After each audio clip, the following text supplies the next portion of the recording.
I want to wish everybody a happy new year, and I can officially say that we are leaving 2020 in hindsight. But besides the massive pullback that we saw in March, the stock market was still up. You had the Dow up over 6% year to date.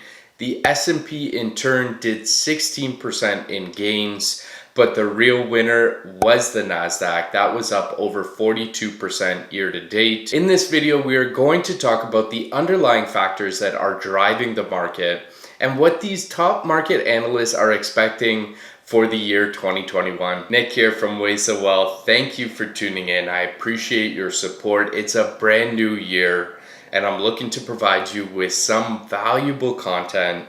So if you learn something new, if you get some value out of the video, smash the like button. It definitely helps my channel out. And if you haven't already, please consider subscribing. We do this every single Sunday.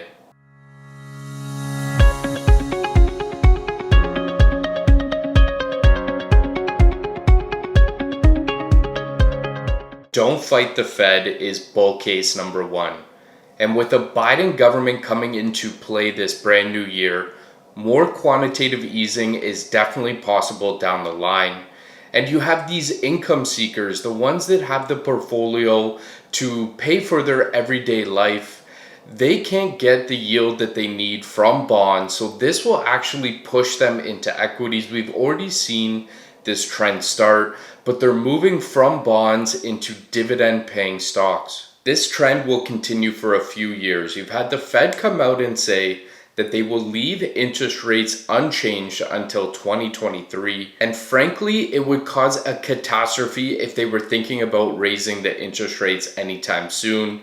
The last piece of evidence that we have where they tried to raise the rates was in December 2018, and the market panicked, meaning that inflation will increase. We even saw Jay Powell and the Fed talk about it a couple months ago that they were going to let inflation run a little hot. What does this mean? This means if you have any savings in your account, the inflation will ruin the purchasing power of it. You will not be able to buy as much in the future as you can today. This further adds into the bull case, meaning that people will put their savings into equities. They will buy stocks with that money to avoid the decay. My suggestion during inflationary periods is to buy commodities and to buy real assets. And you can check out a video that I did a couple months back saying inflation is coming if you want to learn more about this topic. Bull case number two, the beloved vaccine. With a hint of things getting back to a new normal, this means that the traditional economy will start to open back up. We saw this trade happen in November, December, where people were taking money from growth and moving it into value stocks. You have companies like retail, restaurants, airlines. They were all benefiting from the news of the vaccine. But what this means is that the market breadth is strengthening. It means that there's more money flowing into all names, all stocks, right across the board. Something to look out for on the vaccine news is how quickly are they vaccinating people? At what rate are they doing so? And the other thing to look out for is how many people actually want the vaccine. Bull case number three, welcome to the White House, President Biden. Since 1970, in a president's inaugural year, the S&P has returned 9.6%, with the Dow not too far behind, but the real winner is the Nasdaq, returning almost 12% in a president's first year. We've definitely already seen some of these factors take place in the current bull market that we're in since the March lows.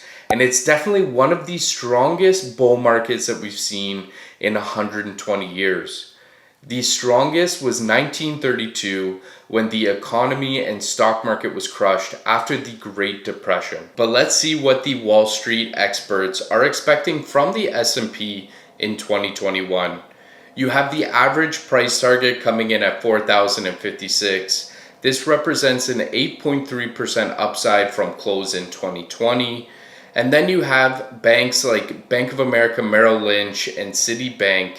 They have the lowest expectations, expecting the S&P to close out the year at 3,800, which we closed just shy of. So not much, a 1% gain on the year. And the most bullish bank out there is JP Morgan Chase. They're expecting that the S&P closes out the year at 4,400. These price targets are calculated by these analysts looking within their own company at their own industry specialized analysts. They add up the median price target for all the companies in the S&P, and that's how they come to their total. But it is important to note that these are simply forecasts. In a book that was written by Philip Tetlock and Dan Gardner called Super Forecasting, they explained that expert predictions were just as accurate as a chimpanzee in a dart throwing contest. This may be quite a bit of an overstatement, but it's definitely not far off the truth. Analysts have historically overpredicted in the past 20 years. On average, they overestimate earnings per share by around 7%. You can take a look at the graph here. The solid blue line is the estimates for the year, whereas the shaded line is the actuals, and it shows an ongoing trend of overestimation. In reality, these analyst predictions are only to be used as guidelines. If we've learned anything this year, it is extremely unpredictable of what the stock market is going to do in the short run, but we all know over the long run, stocks only go up. Although it is nice to see some analysts predicting a 17% upside on the S&P during this year, it's not going to change my game plan. I'm not going to invest more at the beginning of the year because obviously the short run is unpredictable. What I'm going to do is I'm going to set aside a monthly goal to dollar cost average into a low cost S&P 500 index fund. And I'm not going to panic if the market does happen to crash.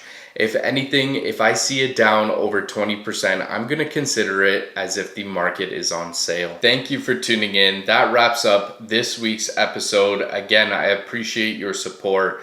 And if you learned anything new and you got some value out of the video, don't forget, hit the thumbs up. It definitely helps me out.